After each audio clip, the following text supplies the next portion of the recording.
स्वागत छ दर्शक महानुभावहरु सुभाष एजुकेशनल हबमा। आज हामी फिजिक्सबाट अझ यो फिजिक्स भन्दा पनि मोडर्न फिजिक्स है, मोडर्न फिजिक्स भित्रको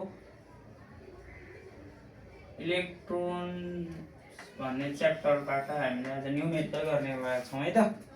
यो न्यूमेरिकलले के भनेको छ त भन्दाखेरि एन आयोन एउटा कुनै पनि आयोन छ, त्यसको चाहिँ स्पेसिफिक चार्ज कति छ त भन्दाखेरि हामीले 4.40 × 10⁻7 के त यो हाम्रो कुलम्ब पर केजी दिएको छ। Is moving in a circular orbit in a magnetic फिल्डमा चाहिँ मुभिङ गरिरहेको छ, जसको चाहिँ के छ त भन्दाखेरि मुभिङ पाथ के त सर्कुलर छ है त। अनि फ्लक्स डेन्सिटी हामीलाई के दिएको छ त भन्दाखेरि फिल्ड अफ फ्लक्स डेन्सिटी के दिएको छ त भन्दाखेरि 0.4 टेस्ला दिएको छ। With velocity 3.52 × 10⁵ metre per second. Calculate the radius. अब यो सर्कुलर पाथ फ्लो गर्यो। अब त्यसको चाहिँ हामीले के निकाल भने त रेडियस निकाल भन्यो। अब हामीले कसरी निकाल्ने त रेडियस? अब हामी गिवन लेख्छौँ हैन। पहिला सुरुमा गिवन के लेख्छौँ? हामीलाई स्पेसिफिक चार्ज भनेको के हो? स्पेसिफिक चार्ज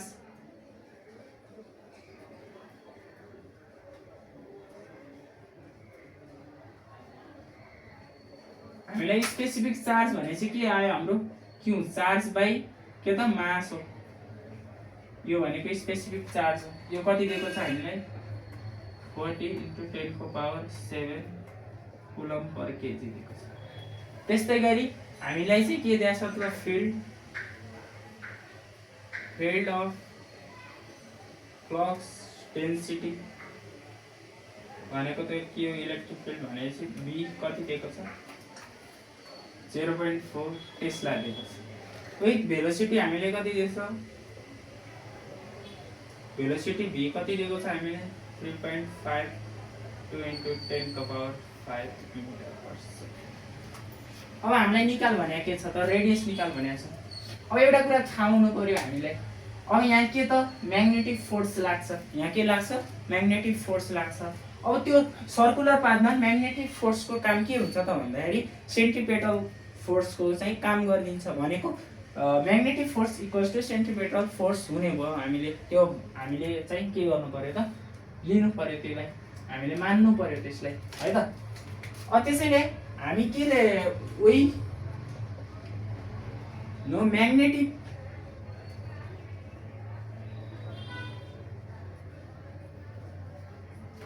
एम है, magnetic force equals to centripetal force भनेपछि के हुन्छ? mv²/r हुन्छ। अब म्याग्नेटिक फोर्स भनेको हाम्रो के हुन्छ त भन्दाखेरि यहाँ हामी चार्ज लिन्छौँ ई हाम्रो चाहिँ जस्तै हैन EV अनि त्यसपछि B भनेर बोल्छौँ हामीले। म्याग्नेटिक फोर्स यसको फर्मुला पढेको थियो। अब हाम्रो चाहिँ यहाँ E को ठाउँमा चाहिँ QV, किन भन्दाखेरि हामीलाई चार्ज यो हाम्रो स्पेसिफिक चार्ज दिएको छ, त्यही भएर चार्ज दिएको कन्डिसनमा इलेक्ट्रोन देखाइन नि त। चार्ज दिएको बेलामा Q नै राख्दिने है त चार्जको ठाउँमा। भनिसकेपछि यसको ठाउँमा के हुने भयो? QV के हुने भयो? B हुने भयो। इक्वल्स टु mv²/r हुने भयो। यति हुने भयो। अब फर्दरको लागि के हुने भयो? अब हामी अगाडि बढ्दाखेरि के हुन्छ? अब भनेपछि VB एउटा क्यान्सल भयो, V क्यान्सल भयो। अब यता बच्यो के त? QV इक्वल्स टु mv बच्यो अनि r बच्यो। हामीले के निकाल्नु छ? रेडियस निकाल्नु छ। भनिसकेपछि और r इक्वल्स टु mv/qv गर्न पायो कि पाइयो।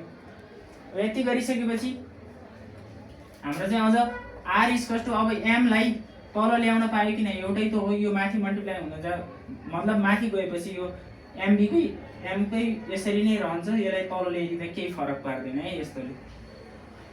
अब तल ल्यायो b भयो, सरी v भयो हाम्रो, अनि तल q/m भयो अनि त्यसपछि डट v। अब हामीलाई दिएको भ्यालुहरु राख्दियौ। के गर्ने? दिएको भ्यालुहरु के छन् तिनीहरु अब पुट गर्दियौ है त। दिएको भ्यालुलाई हाल्दाखेरि हाम्रो के हुन्छ त? फेरि यता गरौँ हैन। r इक्वल्स टु हामीलाई v को भ्यालु कति दिएको छ?